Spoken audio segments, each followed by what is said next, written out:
The Wooing of Emer, also pronounced Evor, and Cu Chulainn's Training in Arms with Scaha, also pronounced Scathach. Translation by Cuno Mayer. Now, once the men of Ulster were in Emin with Conover, drinking the Iarngwal, or iron coal. 100 fillings of beverage went into it every evening.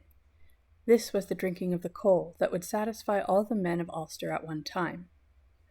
The chariot chiefs of Ulster were performing on ropes stretched across from door to door in the house at Emain. 15 feet and 90 was the size of that house. The chariot chiefs were performing 3 feats, the spear feat, and the apple feat, and the sword edge feat. Cu Chulainn surpassed all of them at those feats for quickness and deftness. The women of Ulster loved Cu Chulainn greatly for his quickness at the feats, for the nimbleness of his leap, for the excellency of his wisdom, for the sweetness of his speech, for the beauty of his face, for the loveliness of his look. For there were 7 pupils in his kingly eyes, 4 of them in his one eye, and 3 of them in the other. He had 7 fingers on either hand, and 7 toes on either of his 2 feet. Many were his gifts. First, his gift of prudence, until his warrior's flame appeared, the gift of feats, the gift of buanha, the gift of draught playing, the gift of calculating, the gift of soothsaying, the gift of sense, the gift of beauty. But 3 faults had Cu Chulainn: that he was too young, for his mustache had not grown in, and all the more would unknown youths deride him; that he was too daring; that he was too beautiful. The men of Ulster took counsel about Cu Chulainn, for their women and maidens loved him greatly, for there was no wife with Cu Chulainn at that time. This was the counsel, that they would seek a woman whom Cu Chulainn might choose to woo, for they were sure that a man who had a wife to attend him would less ravish their maidens and accept the love of their women.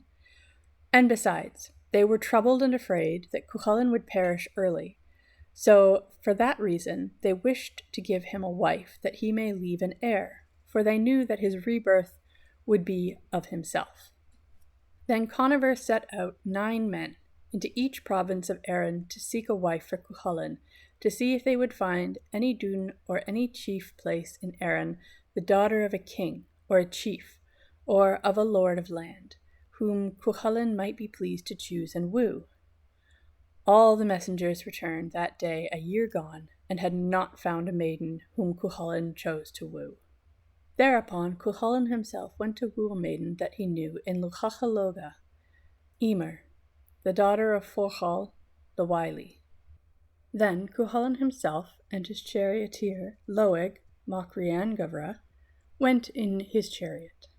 That was the one chariot which the host of horses on the chariots of Ulster could not follow, on account of the swiftness and speed of the chariot and of the 2 who sat in it.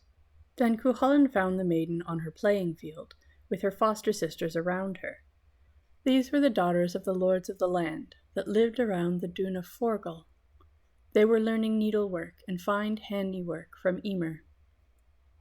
She was the one maiden whom he delighted to address and woo of the maidens of Erin. For she had the 6 gifts: the gift of beauty, the gift of voice, the gift of sweet speech, the gift of needlework, the gift of wisdom, the gift of chastity. Cu Chulainn said that no maiden should go with him, but she who was his equal in age and shape and race and skill and deftness, who was the best handiworker of the maidens of Erin, and that none was a fitting wife for him unless such were she. And as she was the one maiden that fulfilled all these conditions, Cu Chulainn went to woo her above all. It was in his festal array that Cu Chulainn went on that day to address Emer and to show his beauty to her. As the maidens were sitting on the bench of gathering at the dún, they heard something coming towards them: the clatter of the horses' hooves, the creaking of the chariot, the cracking of the straps, the grating of the wheels, and the rush of the hero, the clanking of the weapons. "Let one of you see," said Emer. "What is that coming toward us?"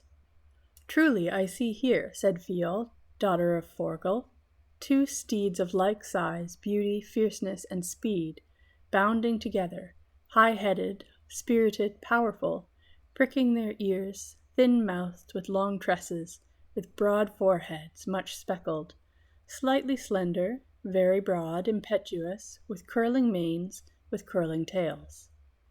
At the right of the pole of the chariot is the grey horse, broad-haunched, fierce, swift, fleet, wild, taking small bounds, broad-maned, thundering, stamping with curling mane, high-headed, broad-chested. The large glebed hard turf is aflame under his 4 hard hoofs. A flock of swift birds follows. He takes his course along the road. There darts from him a flash of breath. A blast of red sparkling fire stands out from his curbed jaws. The other horse, jet black, hard-headed, round, slender-footed, broad-hoofed, spirited, curly, plaited, tressed, broad-backed, firmly shod, fiery, fierce, strongly striding, firmly stamping, long-maned, curly-maned, long-tailed, with firm curls, broad of forehead. Beautiful he moves along after having beaten the horses in the land. He bounds over the smooth, dry land. He follows the levels of Miglan. He finds no obstacle in the land. A chariot of fine wood with wicker work, on which are white bronze wheels. A white pole of white silver with a mounting of white bronze. A very high, creaking frame of tin, round and firm. A curved, strong yoke of gold. 2 plaited, firm yellow reins, hard poles, straight as sword blades. A dark, sad man in the chariot, the fairest of the men in Erin. A beautiful purple 5-folded tunic around him, a brooch of inlaid gold on his white breast at its opening, against which it heaves, full strokes beating. A shirt with a white hood, interwoven red with flaming gold, 7 red dragon gems on the ground of either of his 2 eyes, 2 blue-white, blood-red cheeks that breathe sparks and flashes of fire. A ray of love burns in his look. Methinks a shower of pearls has been poured in his mouth. A gold-hilted sword resting on his 2 thighs, a blood-red hand-fitted spear with a sharp mettlesome blade on a shaft of wood, is fastened to the copper frame of the chariot. A purple shield with a rim of silver, with ornamental beasts of gold over his 2 shoulders. He leaps the hero's salmon leap, many like swift feats over it, the chariot chief of the one chariot. There is a charioteer before him in that chariot, a very slender, long-sided, much freckled man, very curly bright red hair on his head, a ring of bronze on his brow which prevents his hair from falling over his face, patents of gold on both sides of the back of his head to confine it, a shoulder mantle with sleeves about him, with openings at his 2 elbows, a rod of red gold in his hand, with which he keeps the horses in order. Meanwhile, Cu Chulainn had come to the place where the maidens were, and he wished a blessing to them. Emer lifted up her lovely face and recognized Cu Chulainn, and then she said, "May God make smooth the path before you." "May you be safe from every harm," said he. "Whence hast thou come?" she asked. "From Intidemna," he replied. "Where did you sleep?" said she. "We slept," he said, "in the house of the man who tends the cattle of the plain of Techra." "What was your food there?" she asked. "The ruin of a chariot that was cooked for us there," he replied. "Which way didst thou come?" said she. "Between the 2 mountains of the wood," said he. "Which way didst thou take after that?" said she. "Not hard to tell," said he, "from the cover of the sea, over the great secret of the men of Dia, over the foam of the 2 steeds of Emain, over the garden of the Morrigan, over the back of the great sow, over the glen of the great dam, between the god and his seer, over the marrow of the woman Fethelm, between the boar and his dam, over the washing of the horses of Dia, between the king of Anna, or Ara, and his servant, to Monthul of the four corners of the world, over great crime, over the remnants of the great feast, between Davach and Táin, to Luchataloga, to the daughters of the nephew of Tethra, king of the Fomori. What is the account of thee, O maiden? Said Cu Chulainn. Not hard to tell, truly, said the maiden. Tara of the women, the whitest of maidens, a prohibition which is not taken, a watchman who sees no one. A modest woman is a worm, a scald crow, a rush which none come near, the daughter of a king, a flame of honor, a road that cannot be entered. I have champions that follow me to guard me from whoever will take me against their pleasure, without their and Forgul's knowledge of my act. Who are the champions that followed thee, O maiden? Said Cu Chulainn. Not hard to tell, truly, said Emer. Tu Lui, Tu Luach, Luach and Lachgobel, son of Tehra, Triath and Treshgath, Brian and Balor and Bas, son of Omnech, 8 Condla, Conna, son of Forgul. Every man of them has the strength of 100 and the feats of 9. Forgul himself, too, hard it is to tell his many powers. He is stronger than any laborer, more learned than any druid, sharper than any poet. It will be more than all your games to fight against Forgul himself, for many powers of his have been recounted of manly deeds. Why dost thou not reckon me, O maiden, with those strong men? Said Cu Chulainn. If thy deeds had been recounted, why should I not reckon thee among them? Truly I swear, O maiden, said Cu Chulainn, that I shall make my deeds recounted among the glories of the strength of heroes. What then is thy strength? Said Emer. Not hard to tell, truly, said he. When I am weak in fight, I defend 20. Sufficient for 30 is 1/3 of my strength. I alone make combat against 40. My protection guards 100. Fords and battlefields are avoided for fear and dread of me. Hosts and multitude and many-armed men flee with the terror of my face. Those are good fights of a tender boy, said the maiden. But thou hast not yet reached the strength of chariot chiefs. Truly, O maiden, said he. Well have I been brought up by my dear foster father Conover, not as a churl looks to the heritage of his children, not between flagstone and kneading trough, nor from the fire to the wall, nor on the floor of the one larder have I been brought up by Conover, but among chariot chiefs and champions, among jesters and druids, among poets and learned men, among the lords of land and farmers of Ulster have I been reared, so that I have all their manners and gifts. Who then have brought thee up in all these deeds thou boasted? Said Emer. Not hard to tell, truly. Fair-speeched Senha has taught me, so that I am strong, wise, swift, deft. I am wise in judgments, I am not forgetful. I direct the judgments of all the men of Ulster, and do not alter them, through the training of Senha. Blee, the lord of lands, took me to himself on account of the kinship of his race, so that I got my due with him, so that I invite the men of Conover's province with their king.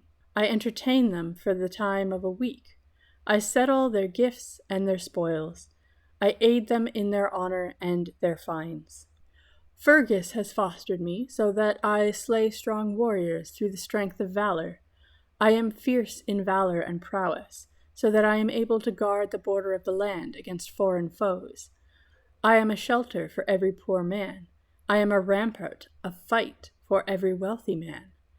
I give comfort to each wretch. I deal mischief to each strong man, through the fosterage of Fergus.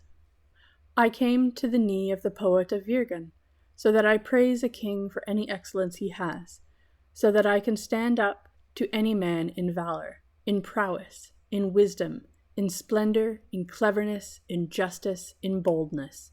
I am a match for any chariot chief. I give thanks to no one but to Conover all. Finhoif has cared for me, so that the victorious Conall Crenach is my foster brother. Cathfa of the gentle face has taught me for the sake of Dectana, so that I am a skillful student in the arts of the god of druidism. so that I am learned in the excellencies of knowledge.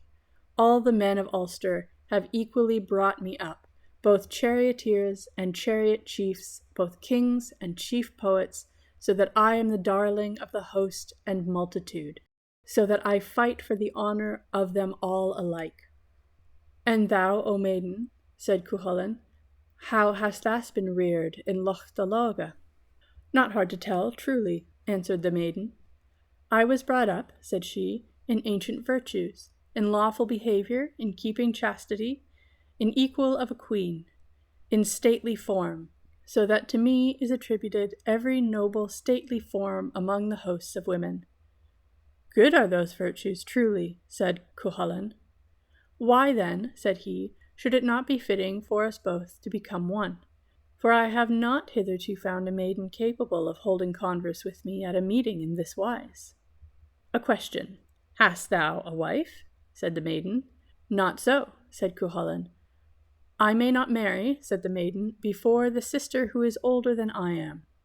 Feel, daughter of Forgul, whom thou seest near me here. She is an excellent hard worker. It is not she truly with whom I have fallen in love, said Cu Chulainn, nor have I ever accepted a woman that has known a man before me. I have been told that yonder girl has slept with Carbra Neafer once. While they were thus conversing, Cu Chulainn saw the breasts of the maiden over the bosom of her smock, and then he said, Fair is this plain, and the plain of the noble yoke. The maiden spoke these words.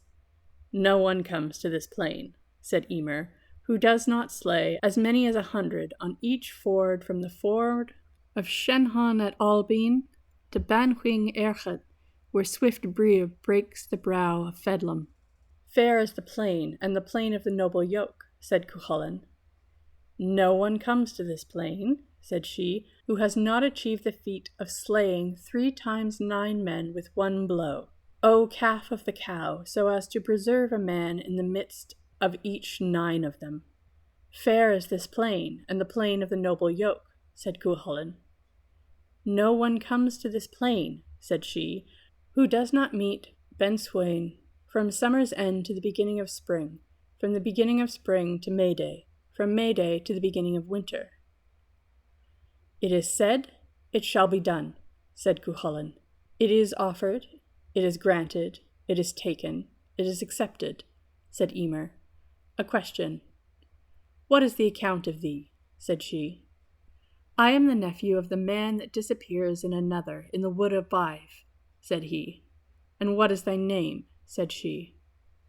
I am the hero of the plague that befalls the dogs, said he. After those noble words, Cu Chulainn went from them, and they did not hold any further converse on that day.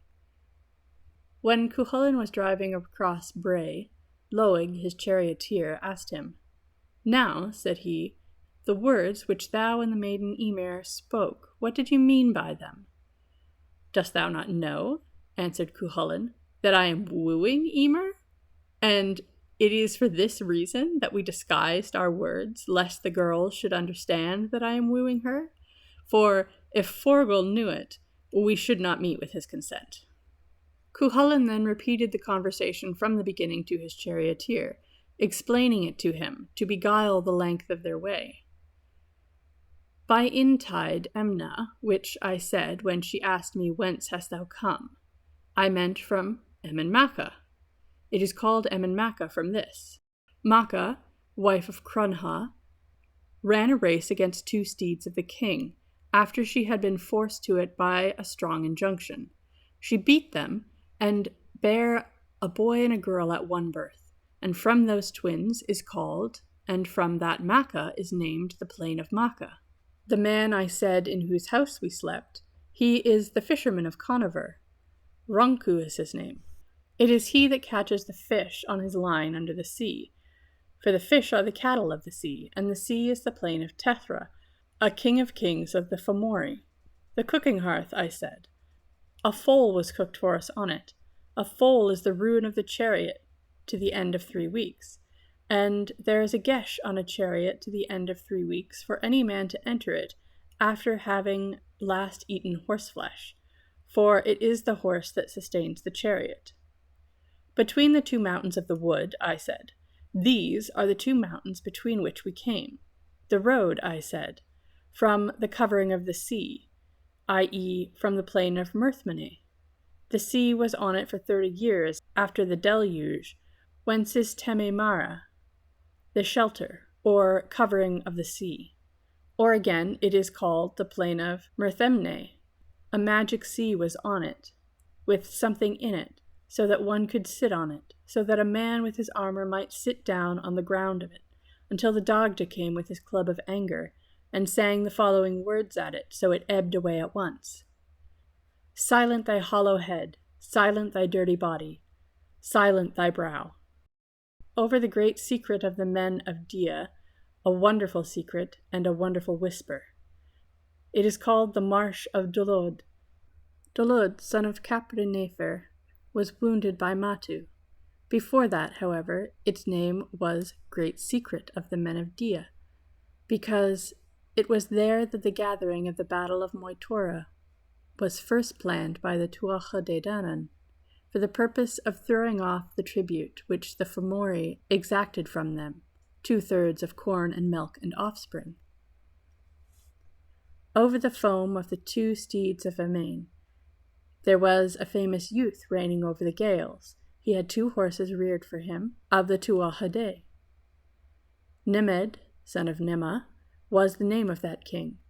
Then those 2 horses were let loose from the Sidhe. A splendid stream burst after them from the Sidhe, and there was great foam on that stream, and the foam spread over the land for a great length of time, and was thus to the end of a year. The garden of the Morrigan, I said. That is Octor Netmon. The Dagda gave that land to the Morrigan, and she lived there. The back of the great sow, I said, that is Dreamneberg, for the shape of the sow appeared to the sons of Milid on every hill and on every height in Erin, when they came over and wanted to land in it by force, after a spell had been cast on it by the Tuatha De Danann. The glen of the great dam, I said, i.e., Glen Mabrogan. Glen Mabrogan and Moybray were named after Breoga, son of Breogan, son of Milid. It was called the Glen of the Great Dam, because Dam of Dial, son of Smirgul, son of Tehra, who was king over Erin, lived there. The road, I said, between the god and his seer, between Macoch of the Sidhe, of the Brug, and his seer. Brissol was a seer to the west of the Brug. Between them was the one woman, the wife of the smith. That is the way I went. Marn, then, is between the hill of the Sidhe of the Brug, in which Wengus is, and the Sidhe of the Brussel, the Druid. Over the marrow of the woman of Fethelm, I said, i.e. the Boyne. It is called the Boyne from Boand, the wife of Nechdun. She went to guard the hidden well at the bottom of the Dun, with the 3 cupbearers of Nechdun, Flex, Lesk, and Luam. Nobody came without blemish from that well, unless the 3 cupbearers went with him. The queen went out of pride and overbearing to the well. She said nothing would ruin her shape, nor put blemish on her. She passed left-hand-wise round the well to deride its power. Then 3 waves broke over her, and smashed her 2 thighs and her right hand and one of her eyes. She ran out of the Sidhe to escape from this injury, until she came to the sea. Wherever she ran, the well ran after her. Sigis was its name in the Sidhe, the river Sigsa, from the Sidhe to the pool of Malcha, the arm of the wife of Nuadu, and the thigh of the wife of Nuadu, after that, the Boyne in Meath, the marrow of the woman Fethelm from the trauma to the sea. The boar, I said, and his dam, that is Clítech and Fessi, for Triot is the name of the boar, the leader of herds, but it is also the name for a king, the leader of a great host. Fessi, again, is a name for a great sow of a farmer's house, a boar and his dam, and between a boar and his sow, then we went. The king of Anna, I said, and his servant, i.e. Kurna, through which we passed. She, Kurna, was its name of old. Enna Eichneck slew Kurna, the king of Anna, on that hill, and he slew his steward in the east of that place. The washing of the horses of Dia, I said. The washing of the horses of Dia was its name originally, because in it the men of Dia washed their horses when they came from the battle of Moytura. It was called Eng, after the king whose horses the Tuatha De Danann washed in it. The four-cornered Manhuil, I said. That is Muin Hill. It is there where Man, the farmer, was. There was a great mortality of cattle in Erin in the reign of Brescal Brec, son of Fiachu Forbec of Leinster. Then Man made large deep chambers underground in the place which is called Uchter Manhuil today. Great crime again, I said, i.e. Albany. There was a famous king here in Erin, Ruad, son of Rigdon of Munster. He had an appointment of meeting with foreigners. He went to the meeting with foreigners around the south of Alba, with 3 ships. 30 were in each ship. The fleet was arrested from below in the midst of the sea. Throwing jewels and precious things into the sea did not get them off. Lots were cast among them for who should go into the sea and find out what it was that held them fast. The lot fell upon the king himself, and the king Ruad leapt into the sea. The sea at once closed over him. He lighted upon a large plain on which 9 beautiful women met him. They confessed to him that it had been they that had arrested the ships in order that he should come to them, and they gave him 9 vessels of gold to sleep with them for 9 nights, 1 night with each of them. He did so. Meanwhile his men were not able to proceed quickly through the power of the women. Said one woman of them that it was her time of conceiving, and she would bear a son, and that he would come to them to fetch his son on return from the east. Then he joined his men, and they went on their voyage. They stayed with their friends to the end of 7 years, and then went back a different way, and did not go near the same spot, and they landed in the bay of Albany. There the women came up to them. The men heard their music in their brazen ship. While they were stowing their fleet, the women came ashore and put the boy out of their ship on the land where the men were. The harbor was stony and rocky. Then the boy fell and hit his head on one of the stones, so that he died of it. The women saw it and cried out all together, Albane, Albane, i.e. great crime. Hence it is called Albane. The remnants of the great feast, I said, that is Táin. It is here that Lu gave the great feast to another Lu, son of Ethlith, to comfort him after the battle of Moytura, for that was his wedding feast of kingship. For the Tuatha De made this Lu king after Nuada had been killed. As to the place in which their remnants were put, he made a large hill of them. The name was Knoll of the Great Feast, or Remnants of the Great Feast, i.e. Telne today. Of the daughters of Tethra's nephew, Forgul the Wily is a nephew of Tethra, king of the Fomori. As to the account of myself I gave her, there are 2 rivers in the land of Ross. Conover is the name of one of them, and Duffelt the name of the other. Now, the Conover falls into the Duffelt. It mixes with it so that they are one river. I am the nephew of that man, of Conover, and I am the son of Dectana, Conover's sister, or I am a champion of Conover's. In the wood of Bive, i.e. of the Morrigu, for that is her wood, the land of Ross, and she is the battle crow, and is called the wife of Netch, i.e. the goddess of battle, for Netch is the same as god of battle. The name I said I had. I am the hero of the plague that befalls dogs, i.e. I am a strong warrior of that plague. I am wild and fierce in battles and fights. When I said, fair is the plain of the noble yoke, it was not the plain of Bray that I praised then, but the shape of the maiden. For I beheld the yoke of her 2 breasts through the opening of her smock, and it is of that I said plain of the noble yoke, of the breasts of the maiden. When she said, no one comes to this plain who does not kill as many as 100, this is what it means. that it is not easy to carry off the maiden unless I slay 100 men at each ford from Albany to the Boyne, together with Shenmen the wily, the sister of her father, who will change herself into every shape there to destroy my chariot and bring about my death, said Cu Chulainn.